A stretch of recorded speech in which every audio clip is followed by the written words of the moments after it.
Vegna þess að ég fann að það var heilmikil orka í herbygginu þegar við vorum að tala saman verkefnið, unglingana.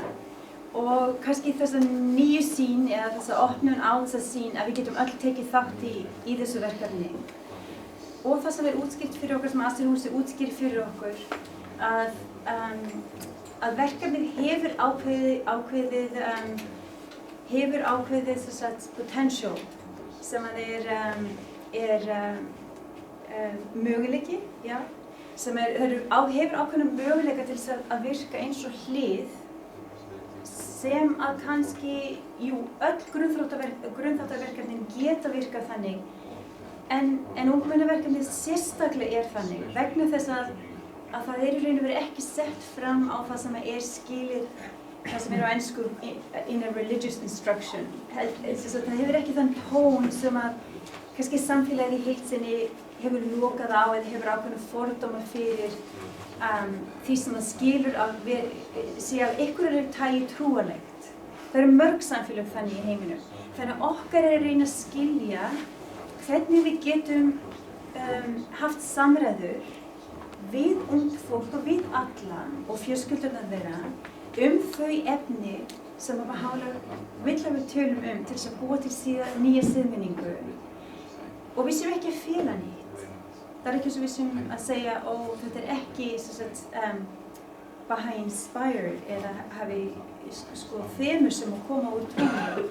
En á sama tíma erum við að reyna að eiga samræður og byggja upp umræður þar sem að við erum heldur ekki að setja neinar auka blæjur eða við erum að reyna að taka blæjurnar í burtu. Við erum að reyna að finna leið til þess að eiga uppbyggilega samræður sem vilja koma á stað og halda áfram að þróa breytingu í samfélaginu okkar. Það er tilgangurinn. Vegna þess að Bahá'í kom ekki til þess að bæta við kirkjusöfnuði. Bahá'í kom ekki til þess að væri ein trúarbrögð í heiminum. Bahá'í kom ekki til þess að við værum einhvers annar hópur á meðal annarra hópa. Það sem Bahá'í kom til að gera svo miklu stærra. Við skiljum það ekki ennþá á nokkurn hátt, á einhvern smáhátt en ekki í neinni fullustu hverjum gullna öld mun líta út og hvernig samfélag mun líta út. Þetta svo miklu stærra og meira heldur en mögulegt fyrir okkur að sjá í dag.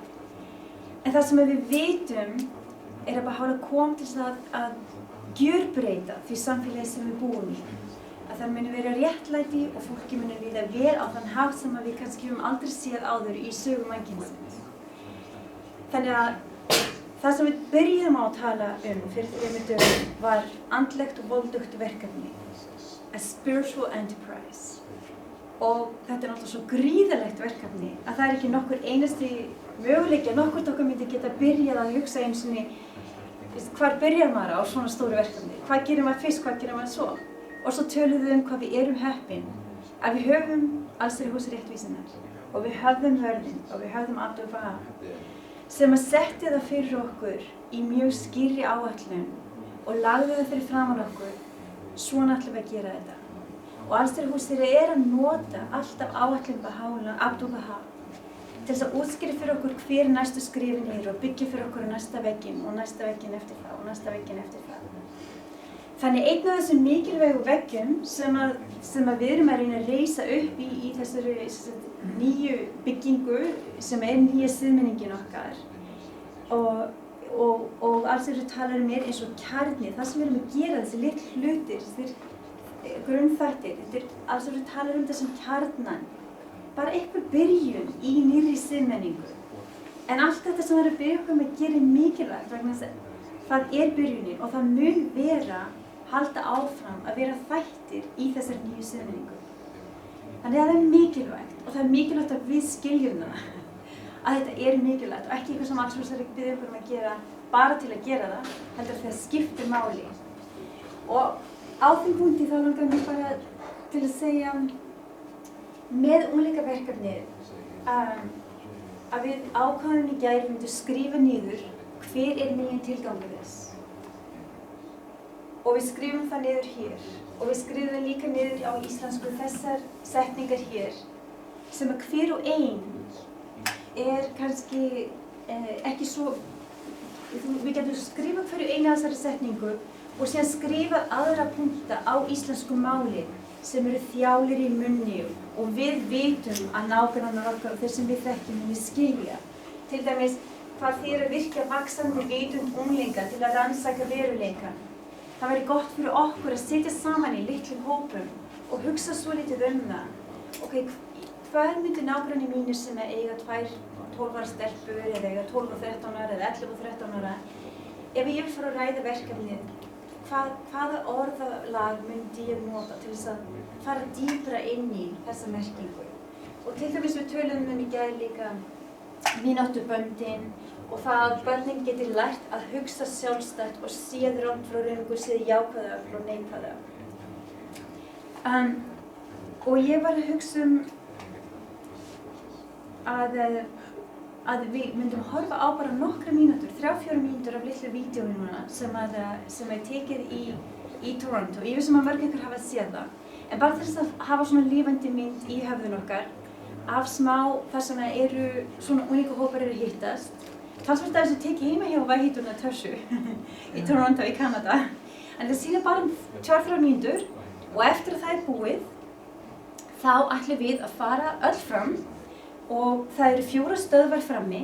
Þeir getur valið eina af 4, þið farið þangað sem þið viljið fara. Fyrsta stöðin að þú vilt fara að ræða við foreldri ykkur sem unglingur og segja þeim frá verkefninu og hvað það er að reyna að gera. Og þetta foreldri hefur aldrei heyrt Bahá'í og hefur aldrei heyrt verkefni fyrir unglinga, fyrir andlega eflingu unglinga. Næsta stöðin að þú ætlar að fara og tala við foreldri sem svo foreldri Elvars, sem vinur Darjans, sem að sonur þeir nú þegar búin að vera í verkefninu, hann búin að gera 2 bækur, þau vita eitthvað trúnað, þau eru góð, sterk vináttubönd nú þegar milli þessara foreldra, en Badi veit að hann þarf að fara að heimsækja foreldra Elvars og halda áfram að dýpka þessa umræðu. Hvað segir hann næst? Hvað er næsta skrefið? Eða þá þið getið valið að þeir að fara niður í bæ og þeir að fara þar sem búið að ákveða verið með verkefnum. Þið byrjum í einn hóp og þið ætla að ræða við ungt fólk sem þið hitið á aldur við Söndru Júlíu og kannski heima hjá þér, það getur verið þar sem við erum. Það er ein stöðin. Og 4. ef þetta allt saman bara mikið, vil ekki gera neitt af því, þá getið þið farið og lært bæn utan af í 4. horninu. Og biðið fyrir hinum sem ákveður svo hugur að gera þeir ætla að fara og ræða við fólk verkefnið. En minnið bara þegar þið eru æfað að ræða þetta, að þið eru ekki að tala eitthvað sem í raun og veru eitthvað sem er hræðilegt, eða neikvætt, eða skrítið, eða eitthvað sem að fólk kannski þekkir ekki en fólk yfir höfuð jákvætt og þeir að ræða eitthvað sem að mun bara vaxa og dafna og vera svo mikið hluti af lífi fólks í framtíðinni að það mun horfa tilbaka og hugsa sér, það voru bara þessar 40 hræður á Íslandi sem voru að hugsa þetta, hugsa sér hvernig bara hafði Ísland hvernig gátt að lifa án þess að hafa verkefni fyrir unglinga. Ok, þannig að það er með því hugrekki og því sjónarmið sem við ætlum að fara inn í verkefni. Við ætlum að horfa aðeins á vídeó frá Toronto og svo fyrir við inn í því hafið 10 mínútur. Þannig að 5 mínútur annar ykkar foreldri og hitt þú að útskýra hvað verkefnið og svo eftir 5 mínútur segi skipta og þá skiptið þið. Og þá fer skiptum hlutverk. Og svo komum við tilbaka hingað og ræðum það. Ok?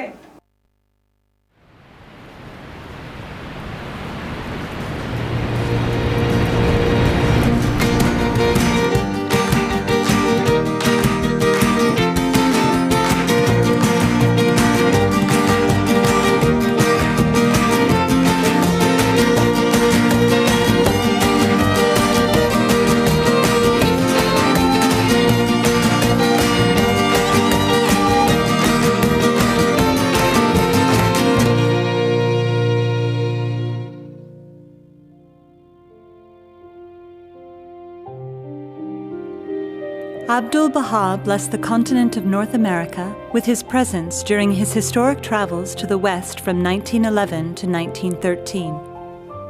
During this journey, he visited Canada for a total of 11 days.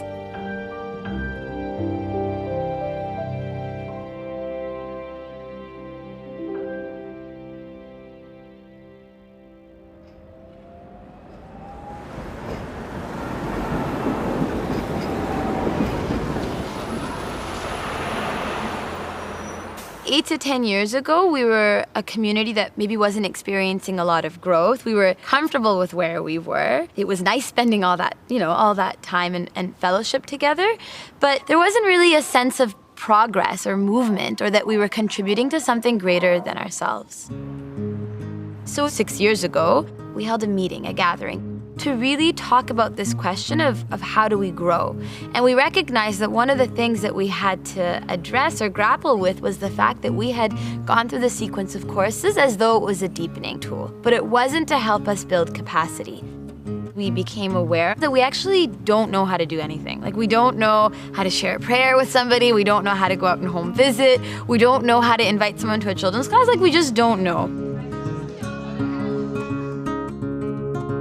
In the early days, very, very few of us had any experience. I remember in those days we would go into a bookstore and hang out in the religion section and talk to anybody who wandered by there. Or we would sit in a coffee shop with a Bahá'í book in our hands, hoping somebody would ask us what to talk about. So we actually had to just start from the beginning and commit to actually going through the practices of the sequence. One of the very first things we did, as simple as it sounds, is that we committed to sharing 5 prayers with people that we knew within a span of 2 weeks. And this caused a lot of anxiety. There was emails going back and forth. I tried it this way, it didn't work. I tried to bring it up, I messed up on the prayer. It was hilarious, but it was really quite interesting that something so small, seemingly small, to share a prayer with someone was actually such a big step forward.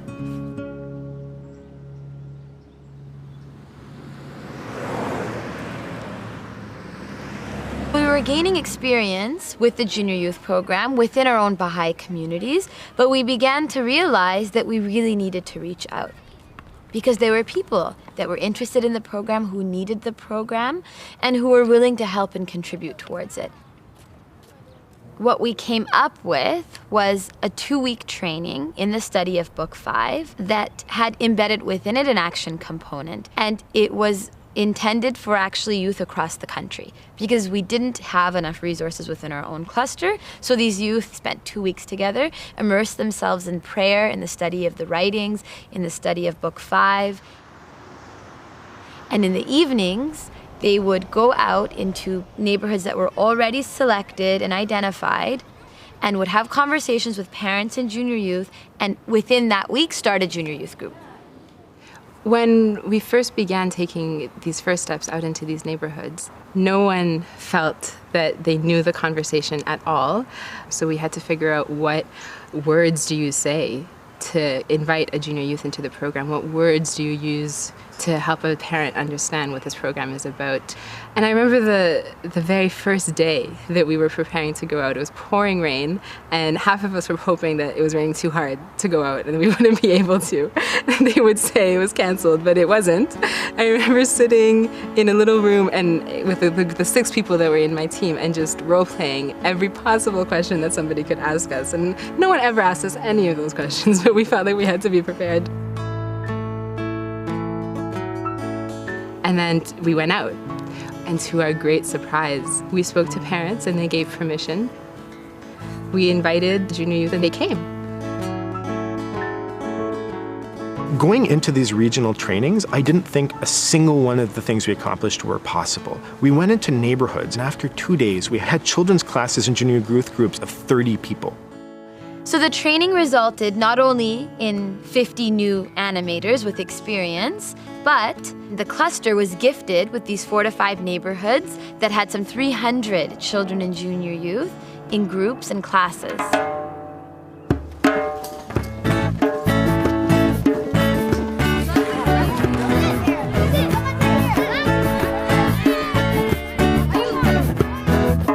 3 years ago, I was outside playing with my friends. An animator was playing too. And while we were hiding from the person who was it, she introduced me to junior youth group. So I asked my parents. They said they agreed that it was a great idea. I joined, and here I am. My first animator, she came to my door and my dad answered the door and she was telling him about the program, and my dad told me, Esther, you might as well join since you're not involved with the community. So I was like, okay, I will. So I went to it, and ever since then I never looked back. Our junior youth group brought a lot of people together that didn't know each other from before. I met lots of people who I didn't even know, and they lived right in my building or right in my school, and I didn't even notice them. It's a great place to make new friends. I made friends with him and his brother. I started coming over to his house. Yeah, we like it because we get to do different activities and we get to interact with other people in our community.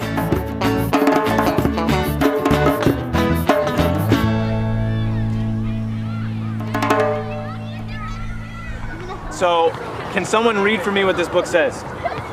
Tuva. Breezes of Confirmation, right. And what this book is it's a story about a junior youth much like you guys. So it's a 13-year-old girl named Musanda. And we're gonna read about some experiences that she's had. It'll help us ask some of these questions that I think we're all facing.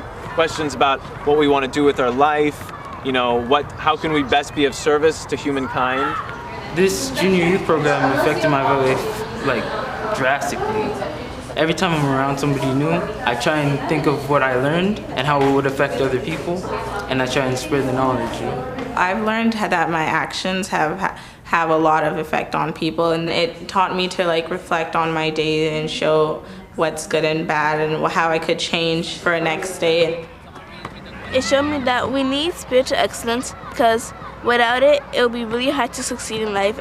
And spiritual excellence is when you use your knowledge and you use your heart and compassion and blend those two together and help someone. I used to get like teased and bullied around the neighborhood. But then my animators, they helped me a lot to get through stuff, and like if I have a problem, I would talk to them about it. Now, like nothing really happens, and when I graduate junior youth, I will become an animator and just give back what I got. Sometimes that's hard to explain how we're feeling, right? Or even what we're thinking, okay? So one of the things that we're trying to do in this group is to develop our capacity to be able to find those words. Like there's some moments where you want to say something but you really can't express it. So this group really helps you because it tells you how you can express your feelings.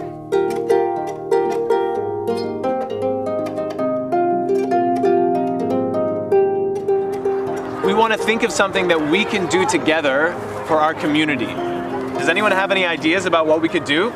We can provide like service to our community. Service is very important because it helps others, and at the same time it builds your character.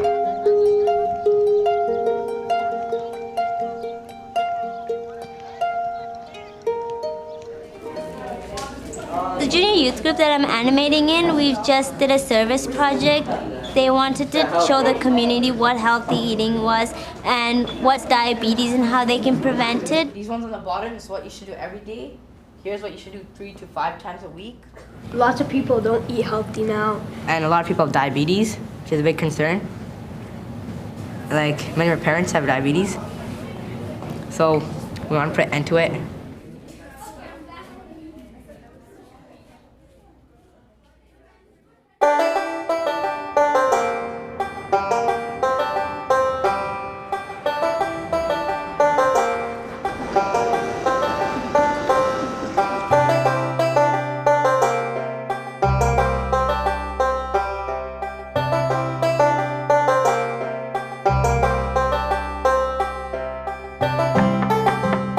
We've been working with strengthening children's classes in areas with very strong junior youth groups as a strategy to strengthen both activities.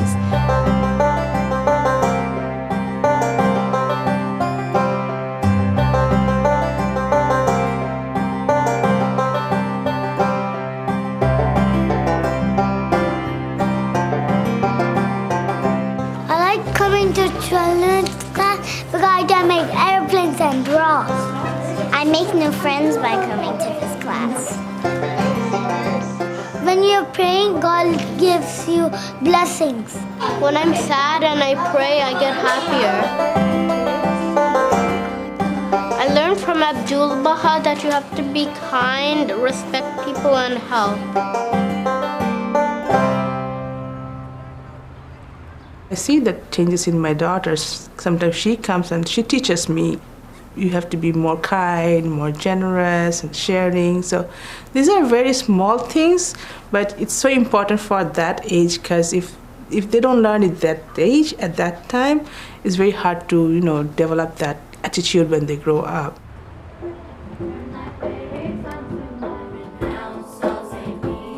The animators in our neighborhood have worked very consciously to connect the junior youth group to the children's classes in the neighborhood.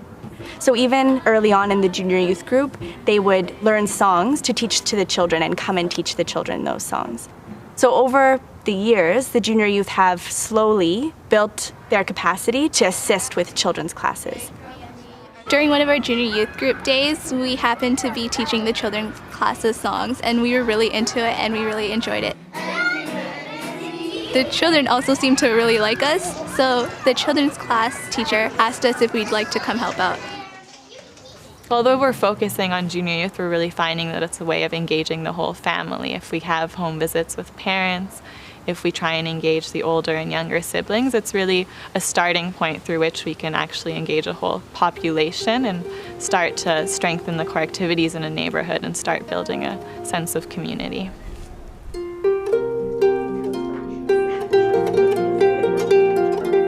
Our study circle has now progressed on to book 2. We've just spent some time talking about who we can in fact home visit. And in the same building, there's currently a junior youth program and a children's class. So our book 2 is now making a list of parents of both children's class and junior youth parents that we can go and visit.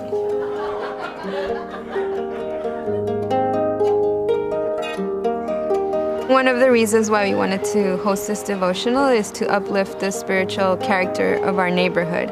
And because when there is prayer happening in a neighborhood, there are confirmations that are bound to happen.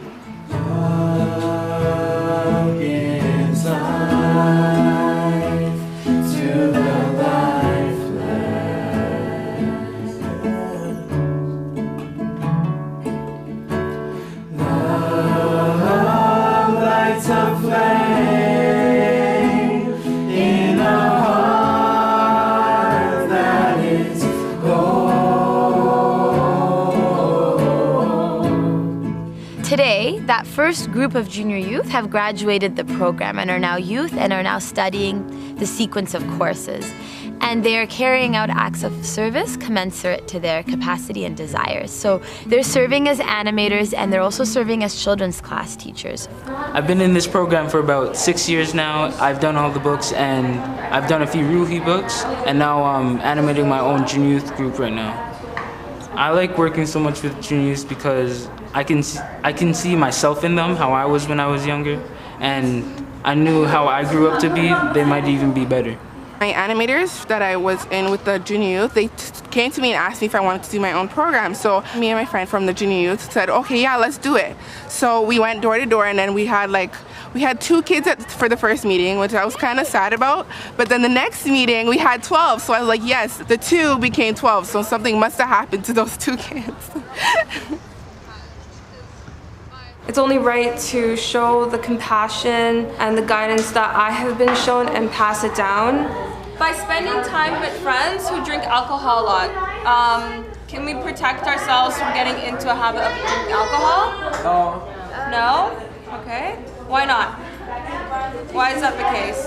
I really care about the youths in our community.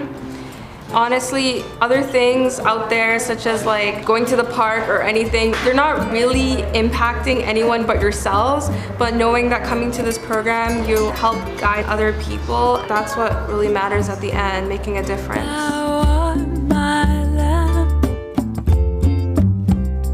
And my light is in thee. Get out from it thy radiance. This group of graduates of the junior youth program are really propelling the institute process forward by helping form junior youth groups, children's classes, participate in study circles, and of course, naturally, the number of core activities is increasing and the number of those participating is increasing, but also with respect to the quality, because it's quite a different thing to have youth that are indigenous to the community who have known the children in their neighborhood for years and years, now to be their animator and their children's class teacher. There's a lot of children in this community, so we are planning on creating a children's class. We used to have a children's class, but those children graduated into our present youth. So now we're gonna establish a new group.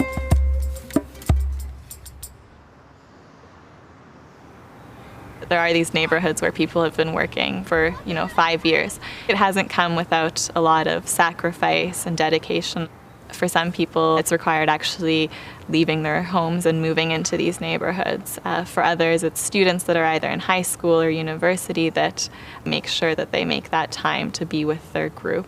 Now we're beginning to see the glimmerings of what's come from this long-term commitment, but it's also required a lot of, I think, sacrifice.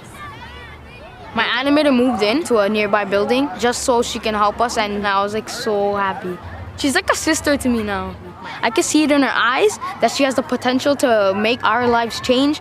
I'm gonna graduate and be an animator myself. And then the children I teach will be animators and we'll go on.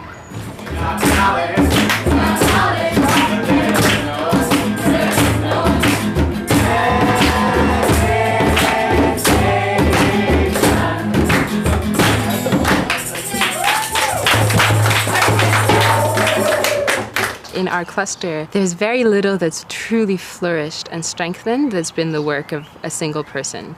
It's always a team of people that consult together, that encourage one another, that compensate for one another.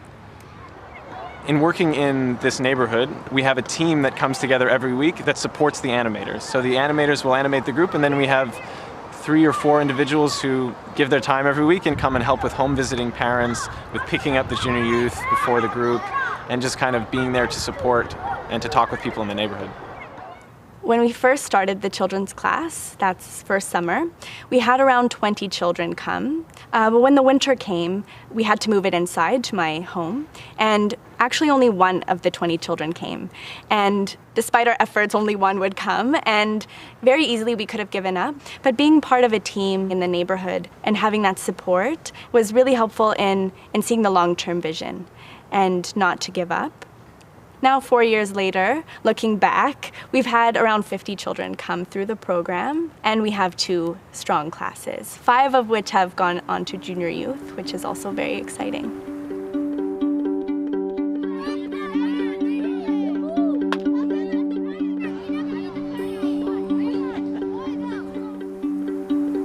In a number of different neighborhoods. What we're trying to learn about is how to strengthen the core activities, but also how to build this pattern of community life, which includes devotional gatherings, home visits, the feast, as well as neighborhood reflection meetings, and to celebrate holy days. The average cluster reflection meeting, maybe 40 or 50 people would come to. The first time we did neighborhood reflection meetings, 150 people came in aggregate. I mean, there were different gatherings, but suddenly you can see there's so many more people participating.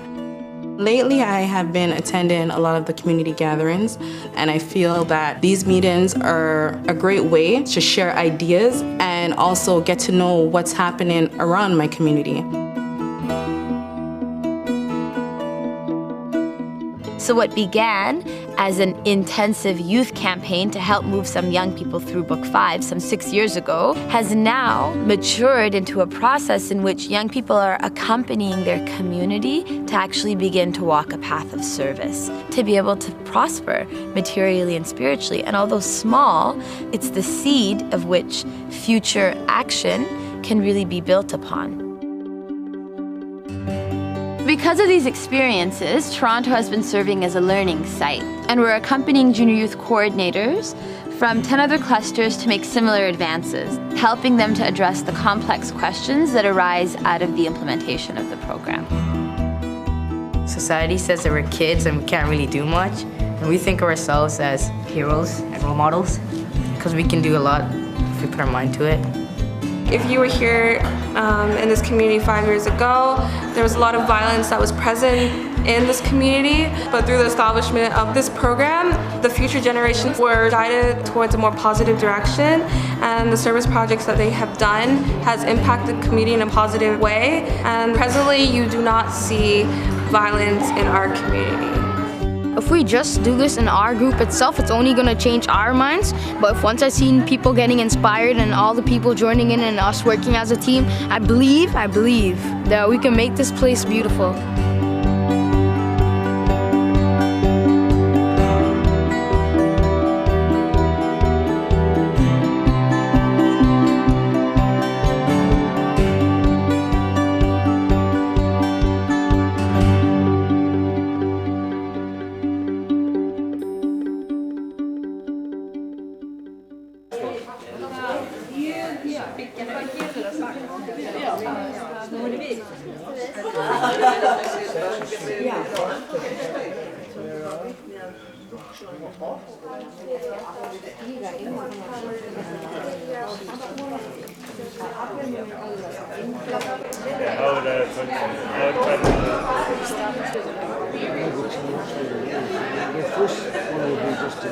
These young people, they can't express themselves to certain adults. It sounds to me like they're going to decide what they're going to do, and they're going to go make it happen, right? Excellent! Það er munur á í hvernig hverfi þú ert að vinna, og hverfið okkar saman þar sem við búum í Ottawa er hverfi sem er kannski mjög svipað og mörg hverfi í Reykjavík, þar sem að líka í okkar hverfi þá eru 10 krakkar úr bekknum hennar Leirubjartar úr skólanum sem komu í barnakennsluna og eru í ungbarnahóp heima hjá okkur. En ég held ef við höfum bara farið eitthvað svona og bankað á hurðum hjá þeim, eða ef hvetjarnar okkar hefði hitt krakkarna bara út í almenningsgarði og sagt vilja vera í hópnum, þá er ég ekki viss það hefði gengið. En það gekk af því að hún er vinkona krakkana og ég kynntist foreldrunum. En síðan það sem gekk vel var að ég kannski kynntist einu foreldri, eins og mamman sem var að byrja að kenna með mér. Og hún vildi síðan ekki kenna með mér, það áhugaverða var af því að það var svo mikið virkileg umhyggja og ást á milli okkar og vinátta að þá bauð hún öðrum fjölskyldum og foreldrum sem ég þekkti ekki að koma og taka þátt. Hæ. Já, hæ. Já, sæl. Gaman að sjá þig aftur. Já, sömuleiðis. Hvað segirðu? Mjög gott, takk. Sæl. Já. Ég heiti Jóhanna. Þú þekkir mig náttúrulega. Við ætlum bara að hitta þér út að barnabandinu þínu. Já. Já, og honum Kalla, það er ekki Kalli. Jú. Og við erum að fara af stað með svona smá hreyfingu, eða smá svona, við ætlum að fara að gera eitthvað með unglingunum, í hverfinu. Já. Eitthvað svona uppbyggilegt. Við ætlum að reyna kannski að gera eitthvað annað heldur en að vera í tölvuleikjum á daginn og svona. Já, flott. Það er eitthvað. Og við séum að hann er 40 strákur og vill örgulega vera með. Ég er alveg dóttin út. Nei, þetta er frábært. Má ég bara segja frá mínu svona? Já, ok. Þú er bara að tala venjulega íslensku, venjulega náttúrulega. Þetta er frábært. Þú ert ekki að finna eitthvað svona extraterrestrial word. Þetta er bara alltaf eðlileg íslenska. Ok, nákvæmlega. Mjög góð. Ég stendur það bak við þig, alveg bara. Og við erum að fara af stað með svona hóp og fara virkja þessi börn.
la proximidad a ti es mi esperanza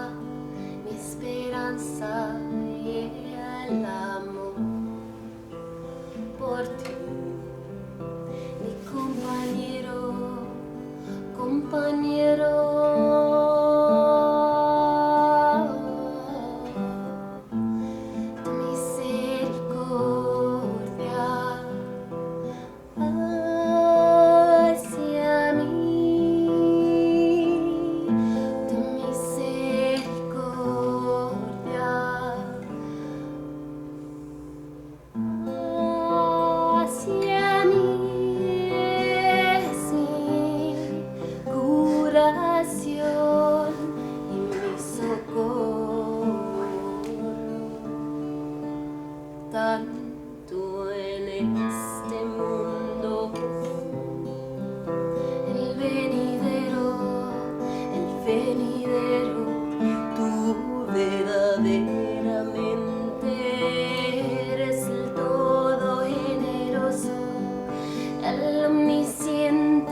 Seinni helgin, þá förum við með þau á hundavaði í gegnum öll stóru trúarbrögðin.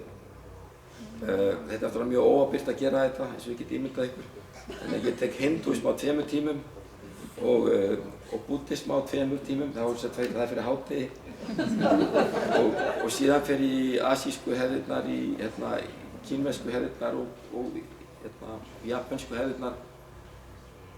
Og síðan á milli dagana þá kynni ég til sögunar trúarbrögðin sem að liggja eiginlega á milli vestrænu, eða hvað, þetta er ekkert þessu vestrænt svo sem, þannig það er að segja engiðstrúarbragðana í vestri og hinna trúarbragðan eða trúarbragðan í austri, hindúismas og þá nefni ég meðal annars Sikhana sem eru náttúrulega í norðvestur Indlandi og Bahá'íana og því að þetta er einhvern veginn svona svolítið á svipuð stað á jarðarkringlunni. Og svo daginn eftir þá förum við í gegnum engiðstrúarbrögðin, þá byrjum við á Íslam og svo, gyðingdómi, svo í kristni og svo Íslam og svo tökum við einhvern veginn heildarmyndina og tölum kærleiksboðorðið til dæmis að hvernig það birtist í ólíkum trúarbrögðum. Þannig við endum svolítið svona í anda Bahá'í trúarinnar.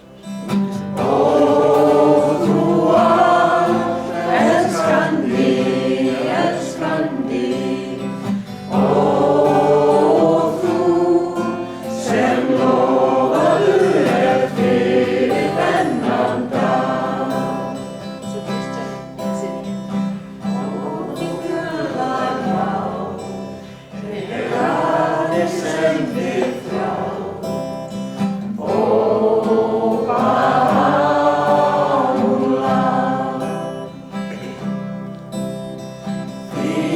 kenningar ljóma alls staðar. Ó Bahá'í, ó þú art elskandi.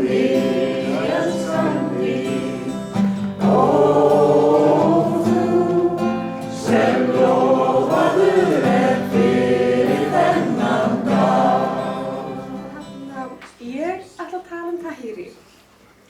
Hún tala hetjur trúarinnar í daga alltaf ekki. Og þar sem að 200 ára afmælishátíð bápsins verður náttúrulega í haust, þannig að við vildum nýta tækifærið og tala þessar hetjur. Ég að tala Tahiri og hún er náttúrulega bara frábær hetja í sögu trúarinnar og einn af fyrstu fylgjendum bápsins. Þeir báru í mold og byrðu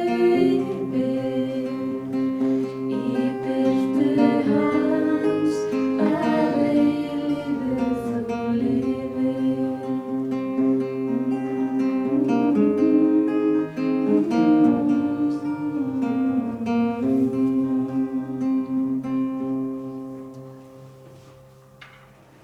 Vel sagt. Og hann talaði mikið, las einmitt í annarri bók unglinga, hann talaði þetta að fylgja lögunum, að þekkja lögin, að samþykkja þau og svo að fylgja þau, að það veitir sanna hamingju. Og þetta einmitt svolítið tengt í það sem við erum kannski búin að tala það sem við tölum morgun, að eins og foreldrar, að þeir eru með einhverja reglur fyrir börnin sín og við kannski sjáum ekki alveg af hverju þessar reglur eru. Það er í alvörinu svo að við getum verið hamingjusöm og það er svona svolítið það sama. En mér fannst þetta svolítið tala svona beint allan til mín og snerti mig mjög mikið það sem hann skrifaði. And Wahid was eventually tortured and killed.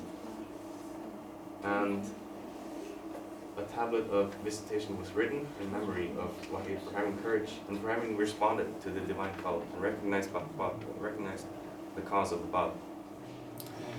Loks kom Abdul Baha inn í herbergið og hann þekkti hann strax. Hann vissi að þetta var Abdul Baha. Og þá vissi hann að hann var kominn á rétta staðinn.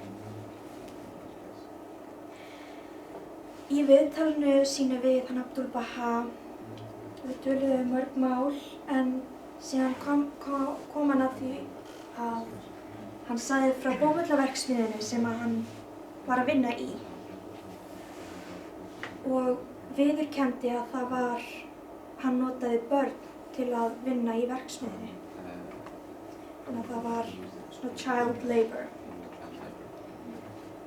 Abdul Baha stóð kjurr og þögull í smá stund og loks bað hann að senda strax, sem var uppsögn, svona, já, bað hann að segja upp stöðu sinni.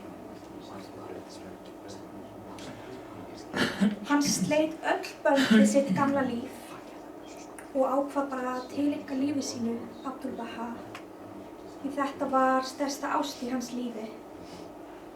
Waves of oneness